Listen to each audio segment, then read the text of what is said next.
Meus avós foram operários numa fábrica. Meus pais foram operários numa fábrica. E eu fui operário na mesma fábrica durante 7 anos. Eu me lembro que na nossa época, eu tenho 58 anos de idade, né?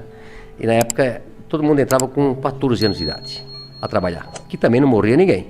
Era normal, né? Eu vejo muitos pais reclamando, inclusive donos de negócio, dizem, eu queria botar meu filho a ser garçom, a atender a mesa, mas não pode. Se vier algum fiscal aqui, me multa, né? Antigamente ninguém morria por trabalhar. É isso, também está errado. Então, meu pai, eu sempre fui muito estudioso, eu sou disléxico, né? Disléxico é a dificuldade de aprender a ler nos primeiros anos. Tu também? Sim, eu tenho muita dificuldade em ler. Eu também. Nossa, muito difícil. A professora, quando dizia assim, Luciano, continua a leitura, eu já ia na aula de português tremendo. Eu já ia mal para a aula de português. Eu sempre fui péssimo em português e ótimo em matemática. É somar e multiplicar. É dividir e diminuir. Eu não aprendi nada. Agora, eu era péssimo em português. E não entendia, porque se eu era bom em matemática e não era burro, né? Por que quando eu ia na aula de português, aquilo me passava mal, amanhã tem aula de português.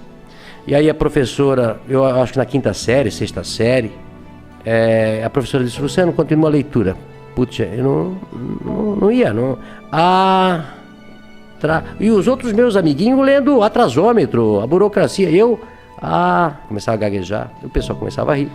E aí, eu não entendia. Aí eu pensei, o que eu vou fazer? E eu comecei a estudar em casa. Eu comecei a ler gibi na época, né? Livro, tudo que jornal, tudo. Eu vou tentar aprender a ler para eu não passar vergonha na coisa. E isso foi durante até os 12 anos de idade. Então eu sempre falo, né? Eu aprendi a ler só com 12 anos de idade. Imagina se eu tivesse aprendido com 7 anos, né? Esse era o Bill Gates. Tava melhor ainda, né? Tava melhor ainda. Tá com uma carinha então, assim, quem é disléxico, quem tem filho disléxico, tá? Ele não é burro, ele não é malandro. Ele aprende de maneira diferente. E eu, graças a Deus, depois aprendi e tal. Eu saí, então, de pais operários. Eu comecei numa fábrica também. O que a fábrica fazia? Fábrica tecidos. Fábrica Renault, uma fábrica de tecidos de centenas de anos. Todo mundo lá em Brusque trabalhou na fábrica Renault. Ela eu comecei hoje, lá. será? Eu comprei a fábrica faz 2 anos. Tu comprou? Caralho! Legal. E aí, depois de 3 anos eu trabalhei na expedição, o meu gerente me chama e disse, Luciano, eu era chamado lá até de ligeirinho aí eu corria pra cá, corria pra lá. Eu nunca parei, eu nunca parei para conversar, eu corria nas escadarias, sempre trabalhando, acelerado. Aí um dia ele me chamou, esse meu gerente, e disse, Luciano, você é muito bom para ficar aqui. Eu te arranjei um emprego de vendedor, lá no outro lado. Tu não queres ir para lá? Eu disse, vou para lá. Aí me encontrei. Até hoje eu sou um vendedor. Adoro pessoas, adoro vender, né? E aí depois montei a Van com apenas um colaborador do tamanho dessa sala aqui. Tua sala aqui é do tamanho da minha loja que eu comecei. Caramba. O que tu tava pensando quando tu criou a Van? Eu tô falando assim, não tô falando do que tu ia vender, não. Tô falando... porque assim, a Van tem toda uma identidade, né? Isso veio depois... Não veio nessa primeira loja? Não, a loja num bairro, né? Aliás, antes de começar a Van, como eu fui vendedor, eu passei a vender tudo que se fabricava na loja, na empresa, que era uma empresa de 5 mil colaboradores, grande. E também o carro da diretoria, a sucata, tudo que tinha na Van, era eu que na Renault na época, eu vendia. Até achei, eu tô com um diretor que está lançando um livro na semana que vem, tem 80 e poucos anos, e ele conta no livro uma história que aconteceu. Ele tinha um Galaxy, você lembra do Galaxy? Carro? Um carro, Galaxy. Por exemplo, no Brasil tinha 5, 6 carros. Um Galaxy, um Opala, uma Kombi e um Fusca. Pode crer. Certo? Né? E na época, os diretores tinham um Galaxy. Né? E aí, quando ele comprou um outro Galaxy, sobrou um Galaxy lá para vender. E quem chamaram? O Luciano para vender o Galaxy. Né? E aí, eu sabia que tinha um cara em Brusque que tinha um Galaxy, mas não tinha ar-condicionado. Eu disse, eu vou ganhar 2 vezes aqui. Né? Eu disse pro dono do carro, vamos vender o ar-condicionado, que vale uma fortuna, e depois nós vendemos o Galaxy. Né? E fizemos isso. Arranjei, vendi e o cara era bem gordo, Telmo Rosinski, que eu nunca me esqueço, lá de Brusque, bem gordo. Então, eu vendi o ar-condicionado, tirei o ar-condicionado, vendi o ar-condicionado quase com o preço do Galaxy, e depois vendi o Galaxy. Foi um sucesso. Né? Até hoje eu não esqueço disso. Né? Então, assim, depois disso, eu montei primeiro uma tecelagem de toalha, em 1984, com 22 anos de idade. Da hora. 22 anos de idade. E depois Por eu que montei a você van. tinha esse negócio de montar empresa? Porque seu pai e sua mãe, eles eram operários. Eles tinham alguma coisa de montar empresa, né, dentro deles? Não, e meu pai dizia assim, Luciano, eu eu começava das 7 da manhã às 5 da tarde. E meu pai trabalhava das 5, 1h30. E aí antes de eu ir para o escritório onde eu trabalhava, eu passava no lugar que meu pai trabalhava, que era um subsolo. Trabalhou 42 anos num porão, meu pai. E aí eu dizia, pai, agora eu vou montar uma empresa para mim. Ele disse, estás doido, Luciano? Eu tô aqui a vida toda de operário. Tu já tá naquele escritório bonito ali. Fica ali, o emprego teu é bom. Olha só, o pai passou a vida toda aqui. Eu disse, não, pai, eu vou montar um negócio para mim. Mas da onde você tinha isso? Por que você queria montar? Você tinha visto um eu acho filme? que feeling. Como é que vocês montaram esse negócio aqui? Ah, eu vi os gringos fazendo. É igual, né? Conhecimento. Eu digo que o conhecimento vale mais do que um diploma. Não é isso? Total. Não é a faculdade que te vai fazer. É o teu conhecimento, a tua força de vontade. E eu disse, pai, eu vou montar uma tecelaginha e vai dar certo. Aí montei uma tecelaginha, depois tirei meu pai da fábrica e botei ele a trabalhar comigo. Ah, que da hora. Ah, esse deve ter sido um dia da hora. Pô, Mas você já pagando salário pra ele ou ele foi uma aposta? Claro. Assim? Não. Eu fiquei um pouquinho melhorzinho, né? Ah, entendi. Porque no começo, eu até falo hoje sobre ser empresário, né? Eu soube que aqui que vocês também, quando começaram, dá prejuízo. Não tem hora para trabalhar, não tem dia para trabalhar, não paga hora extra pra gente e muitas vezes dá prejuízo. E muitas vezes você quebra e perde tudo que tinha. É verdade. Então, como eu tinha 22 anos de idade, eu vou tentar. Não tinha namorado, não tinha casado ainda, nada. E a tecelagem foi muito bem, tirei meu pai da fábrica. E aí depois, 2 anos depois, montei a van. 1986, com 24 anos. Eu e Vanderlei. A van. Hang e Vanderlei. Um sócio que eu tive durante 5 anos. Entendi. Mas o que aconteceu com a tecelagem? Ela cresceu? Não, aí a vendeu? tecelagem trabalhei durante até 90 e pouco, uns 10 anos. Tendo a van junto. Junto, né? Entendeu? E depois eu vendi a tecelagem. Entendi. Quem que era esse seu sócio aí do começo? Vanderlei. Quem que... Era um supervisor de vendas que trabalhava comigo na Renault. Entendi. Aí ficamos 5 anos juntos, separamos, ele tem a empresa dele hoje e a van continuou.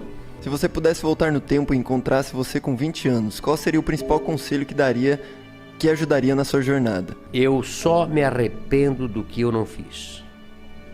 Eu só me arrependo do que não fiz. O medo trava a gente. O medo... Eu digo o seguinte, uma das principais coisas importantes na vida de um empreendedor, do empresário ou de qualquer pessoa é a coragem. A coragem é tudo. O cara, quando tem coragem, vai pra frente, faz qualquer coisa, dá errado, volta atrás. Eu acho que muitas vezes eu poderia ter ido e não fui. E quando eu fui, deu certo, eu saí na frente. E quando deu errado, eu aprendi.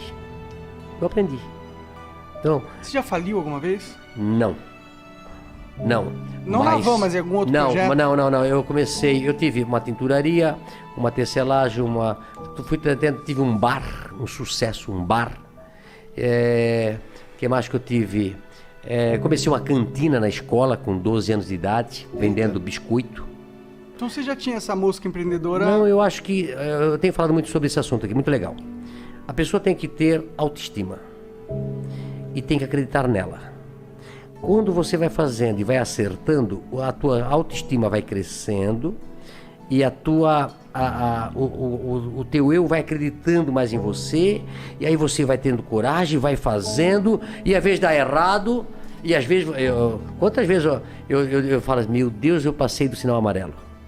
Meu Deus, eu passei do sinal vermelho. E daqui a pouco tu acerta de novo e vai. Você não vai crescer, não vai ser grande se você não apostar grande. Eu tenho um ditado que diz: comece pequeno e sonhe grande.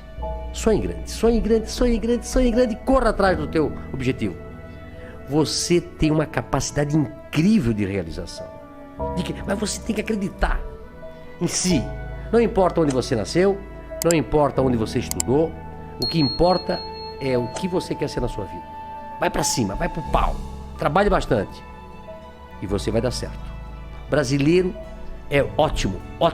A maioria das pessoas que eu vejo começaram do zero. Comecei hoje ainda atendi um cara que teve um acidente, perdeu tudo que ele tinha, perdeu o emprego, perdeu o carro, teve que indenizar a vítima, lá a pessoa que faleceu.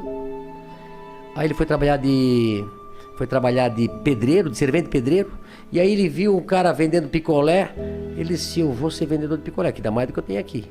Hoje ele tem 20 funcionários vendendo picolé. Da hora. É legal?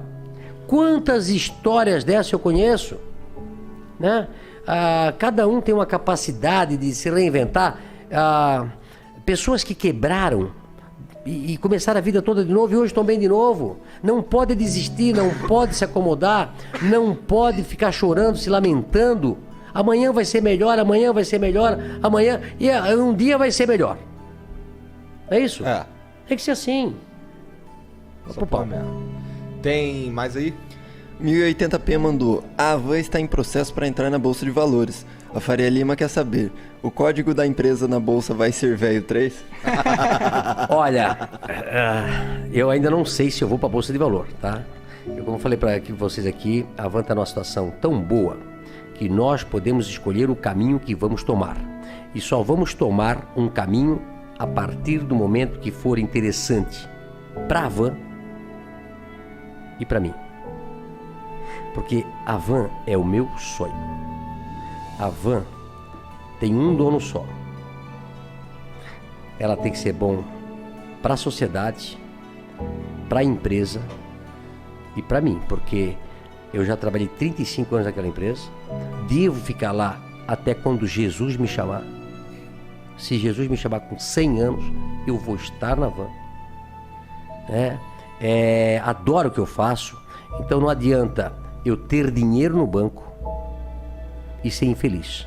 Verdade. Certo? Certo. O dinheiro não é tudo. O dinheiro não é tudo. Tem um ditado português que eu acho muito legal. Adoro frase, né? Eu já falei pra vocês, né? Que guardar dinheiro no banco é empobrecer alegremente. Muitas pessoas... É boa essa aí? Porque as pessoas pensam que ter dinheiro no banco, o cara tá feliz. Mas tu pega entre um cara que só guarda o dinheirinho no banco e um cara que investe. Compra, vende, faz um negócio aqui, às vezes passa, fiz um negócio errado, perdi e tal. Esse cara daqui a pouco tem 100 e esse cara tem 20. Entendeu? Então assim, ó, o importante para mim hoje é a minha felicidade. A minha felicidade hoje para mim é ter saúde. Dinheiro para mim não faz mais diferença. Você vive com pouco. Você vive com pouco. Quanto você gasta por mês? Não, assim, não posso te dizer, né? Porque mas eu vivo com pouco. Eu vou dizer pra você, é pouco. É pouco. Pra mim, Não, pra quem tem eu milhões, ajudo muita deve- gente. O Lucas sabe disso, que ele paga as contas lá, né? Meu secretário tá aí. Eu ajudo muita gente, ajudo. É um cara lá que tem gente que eu ajudo muita gente, tá? Agora, pra mim, eu não troco, eu sou muito simples. Às vezes estou louco para comer um pirão com linguiça, um arroz com ovo, uma banana frita. Meu negócio de manhã é pão com banana frita, sabe, tu não gasta dinheiro. Se você Tem alguém que cozinha pra você, se você provavelmente. conseguiu fazer uma casa, se você tem um carro, se você tem uma família, é o suficiente. Meu pai dizia assim: filho, não mudou a minha vida do lugar que a gente morava e o lugar que a gente mora hoje. Não muda. O importante na vida da gente é a felicidade.